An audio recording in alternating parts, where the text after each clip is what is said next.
जय मसीह की, praise the Lord. आइए आज की डिवोशन के लिए फिर हम लोग प्रार्थना करते हैं। दयालु और करुणामय परमेश्वर पिता, सारा आदर सारा गौरव हम तुझे देते, धन्यवाद देते इस डिवोशन के लिए। प्रत्येक भाई बहन जो प्रेम से सुनते हैं, प्रभु यीशु आप उन्हें बल और शक्ति दीजिए, ताकत दीजिए, समझ दीजिए, परिपक्वता में बढ़ाइए पिता, विश्वास में बढ़ाइए, धार्मिकता में, वचनों में, प्रेम में, अनुग्रह में और आपकी सिद्धांतों में अगुवाई करिए। धन्यवाद देते हैं, यीशु मसीह के नाम से मांगते हैं, आमीन। ओके, आज हम लोग जो बात करेंगे, परमेश्वर पर भरोसा क्यों करना चाहिए। सवाल, एक सवाल का जवाब, परमेश्वर पर भरोसा क्यों करना चाहिए। कई बार लोग अलग अलग तरीक़ों से पूछते हैं, देते हैं और अलग अलग डेफिनेशन देते हैं। तो आप भरोसा क्यों करते हैं। जैसे पति पत्नी, बच्चे माँ बाप से, या बिजनेसमैन एक व्यापारी से पैसा लेन देन में कई सारे लोग भरोसा करते हैं। भरोसा ना हो तो कार्य आगे नहीं बढ़ सकता। भरोसा इसलिए किया जाता है क्योंकि वो इंसान या वो चीज़ कैसा है, या जिस कंपनी में आप कुछ कर रहे हैं तो वो कैसा, उसके बारे में आपको जानकारी होता है, इसलिए आप भरोसा करते हैं। आज अगर आप कहीं पर पैसा लगाते हैं तो आप उसके बारे में जानते हैं, मुझे मुनाफा होगा, उसमें फ़ायदा होगा, तभी वो लोग भरोसा से लगाते हैं। या कोई इंसान ऐसा मिलता है तो आप उसको कैसे भरोसा करते हैं। तो आज हम लोग परमेश्वर पर हम कैसे भरोसा कर सकते हैं, कुछ बातें जो प्रैक्टिकली है और हम इसके बारे में सोच सकते हैं। आपको परमेश्वर पर भरोसा क्यों करना चाहिए ना। भरोसा, निर्भर, भरोसा, निर्भर एक अलग शब्द है, भरोसा एक अलग शब्द है। निर्भर एक ही जैसा लगता है, पर निर्भर बोलेंगे तो पूरी तरह से भार देना। जैसे कि अभी मैं चेयर पे बैठा हूँ, पूरी तरह से भार देना, एकदम निर्भर। वैसा ही हमारा जीवन भी। भरोसा, भरोसा एक होता है कि मैं आया हूँ और एक कुर्सी पर अचानक बैठ गया हूँ, मुझे यकीन है कि वो गिरेगा नहीं, उसके पास 2-4 पैर है और वो मजबूत है और मैं बैठ सकता हूँ, गिरूंगा नहीं, मुझे भरोसा है, विश्वास है, ऐसा। ओके, तो कुछ बातें हम लोग देख सकते हैं। यीशु मसीह आपसे प्यार करता है और यीशु मसीह जानता है कि हम उसके वचन के अनुसार जीवन जीते हैं। मसीह जीवन या कलीसियाई जीवन हमें जीना चाहिए। यीशु मसीह ने कहा अपने लोगों से, अपने अनुयायियों से, मैं सदैव आपके साथ, इसलिए हमें भरोसा है। वो आपको कभी नहीं छोड़ेगा, वो आपको कभी धोखा नहीं देंगे, वो आपसे झूठ नहीं बोलते कभी, वो आपको कभी भी नहीं।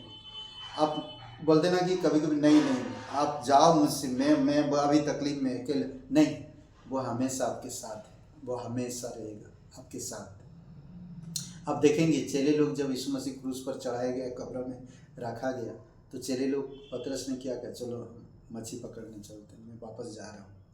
तो उसके साथ साथ बहुत सारे लोग भी चले गए। अब बोले हमारा ख़त्म, अब यीशु नहीं, प्रभु नहीं तो कुछ नहीं। तो यीशु पुनरुत्थान हुआ, जी उठा, फिर उनको रास्ता में मिला और उनसे बातें किया, उनको प्रोत्साहन किया, फिर से उनको जागरूक किया। हमेशा आपके दुख में, आपकी तकलीफ में, आपकी परेशानी में, आपकी घटी कमी में, आपकी दर्द में, आपकी बीमारी में, आपकी अकेलेपन में, हर समय वो आपके साथ है। वो आपको कभी नहीं धोखा देगा, कभी नहीं छोड़ेगा। जब तक आप इस धरती पर हो जीवित, तब तक आपके साथ है, उसके बाद भी आपके साथ है। वह आपके बारे में, ये मत्ती का 28:20, वह आपके बारे में सोचता है। कितनी खुशी की बात है ना, कोई आपके बारे में सोच रहा है। भले आपकी माता पिता नहीं सोच रहे हैं, भले आपका पति नहीं सोच रहा, भले आपका पत्नी नहीं, भले आपकी फ्रेंड नहीं सोचते हैं आपके बारे में, आपको गलत बोलते हैं, कई सारी चीज़ें बोलते हैं, बट परमेश्वर आपके बारे में सोचता है।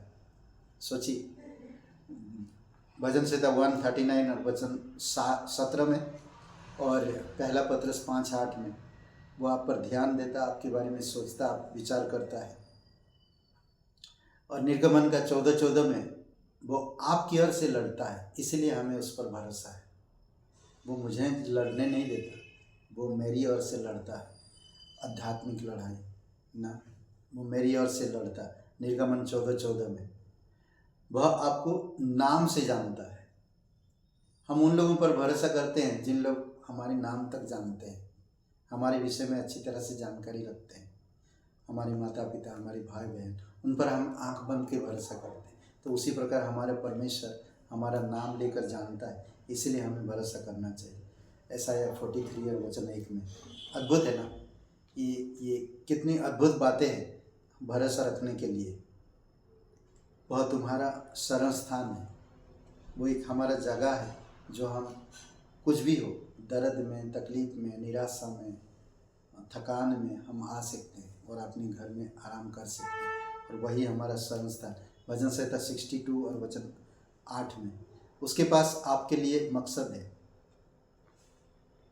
ना। यिर्मयाह का 29:11 मकसद है, उसके पास हमारा मकसद है, आशा है, और हमारे लिए जो कुछ भी वो करता है, सोचता है, वो पूरा भी करता है, और अंत में हानि नहीं होगा, हमारा कुशल ही होगा, सफल होगा। अद्भुत है, ये पॉइंट है, ये कुछ बातें हैं जो आप सोच सकते हैं हम कैसे भरोसा कर सकते हैं। अलग अलग तरीक़ा से लोग पॉइंट्स निकालते हैं।